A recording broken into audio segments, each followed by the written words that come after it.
come with me as I explore the train market as well as the floating market.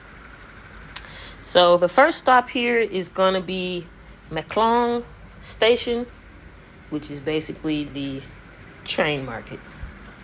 It is over 50, 60 years old. The reason why they call it a train market is because it's literally a market that they build a train track through. And the reason why they build the train track through the market is simply because they did not have enough space to separate the two. So you'll be walking basically down this long path in this big market, and there's a train rail going right down the middle of it. And the train runs 6 times a day, I believe, about 6 times. And when the train comes through, people actually have to move their items. Like the canopies that you see here that are kind of like hanging over the railway, they're gonna move those. And you'll hear a sound here. I'm gonna make sure I mute myself so you can hear. They give a warning right before the train comes. Kind of sounds like Squid Games, but I'll mute myself for this part. So yes, but anyway, as you've seen the people moving out of the way, they completely clear the tracks.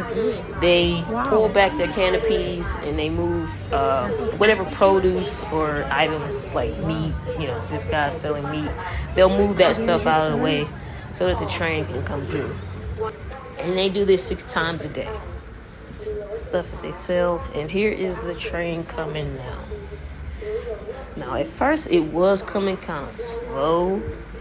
It's like, is it moving? But yeah, that thing is moving. You can give it a few seconds. And it's moving. And when it passes, it's very tight. I'm actually standing in a store here so I can get out of the way.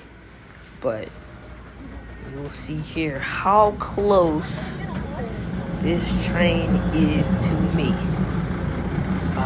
It was so close that when I looked down at my feet, like the actual wheels of the train were very close to my feet. So I had to back up a little bit. But you can ride the train if you like, just to go through the market. It is free.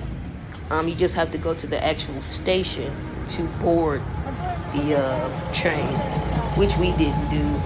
Me and my guide, we just kind of walked into the market first and waited on the train to come through. But as you can see, it's extremely long. And there's the back there. And this, you see, they put the canopy back out right there. There's also other shops within the area. Once you walk away from the train track, you can go deep into the market where they're selling, like I said, produce, meat, trinkets, like magnets and little touristy items they're selling. But like I said, it's also a market, so Thai people do come here to shop themselves, especially produce and meat and fish and all of that stuff. They come here for that.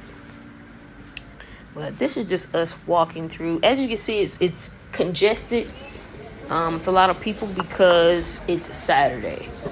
And Thai people usually go out and, do their thing on the weekend, which will be Saturday and Sunday. But they had a lot. It was a lot there. Very fishy in certain parts, but it wasn't unbearable. But if you have a sensitive nose, I would say maybe try to avoid the areas with the fish smell. Here is the actual inside of the train. that you just seen pass. It's, you know, very simple, nothing too fancy. You know, it's just a train, nothing crazy. This is the floating market, and when you first walk into the market, you just keep going straight until you see the boats, and you get on.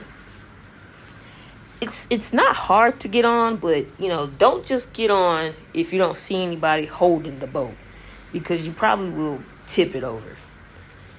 So I'm getting on here, sitting down in front, and then as soon as you sit down, they put an umbrella there so you know you're shielded from the sun, and then you go.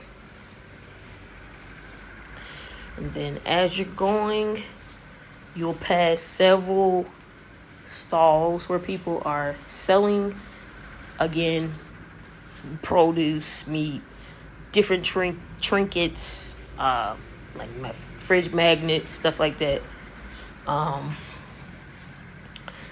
Also, this is a very old market as well, about 50, 60, maybe 100 years old. I can't really remember at this time, but it's very old. And the reason why, you're probably asking, like, why is there just a random body of water in the middle of this market?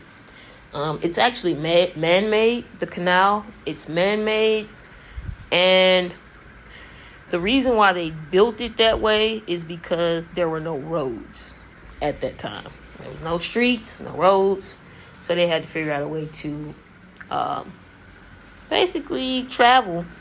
So they built this moat, or this river or lake or stream or whatever you want to call it, canal, I don't know, use whatever word you want to use, so that they could actually travel. And it's huge. It seems like it's small here, but as the video continues, you'll see how long and how big it is as we're going. The boat that we're in this video, it's just being pushed by a guy on the back. Some of the boats actually have motors, like they have the motors on the back where they can make their boat go faster. But we're just kind of moseying along, if you will. These snakes here, they wanted me to come up there so bad, and I said, hey, you know, I'll come back. But you'll see at the end if I came back for the snakes or not. If anybody knows me, then you know what happened, but you'll see that at the end of the video. But again, here we go. Also, it's not just people on the side that's doing the, you know, selling the goods. There's also people on boats as well. We passed someone that was frying egg rolls in her boat. They actually use, it's like a pole. It's kind of shaped like a cane, you know, it has a curve on the end, and they take it and they pull your boat closer to them. Like if you're wanting to buy something, they'll hook your boat and pull it close to either the side stalls there or to their boat, so that you can buy whatever you're wanting to buy. And you can see there's lots of things you can buy: purses, hats, just all along this river here. Whatever you need, they got it. Even, like I said, food, like actual cooked food. I'm passing here where they're serving cooked food. This boat ride was actually very relaxing. See here, I got some fried crab curry, a little bit of rice. It was delicious, for sure. But yeah, let's see, watermelons, lots of produce, mangoes, watermelons, pineapples, lychee. It's actually lychee season, so there's a lot of people selling those. Here I thought it was interesting the way that this part was set up, how we kind of turned into this space here. It's like everybody's turning at the same time, and we actually did hit the boat in front of us. That's the motor I was talking about there. You can see it on the back with the red pole. They kind of turned the boat into a speedboat with that. But so we're turning in here, and I think we actually got off. Yeah, here's where we get off, and then I go back and meet the snake guys because I had to go back Okay, one more. for the snakes for sure. At first, I was just gonna do one, but then they wanted to put them all on me, so Okay. I had a blast. Highly recommend.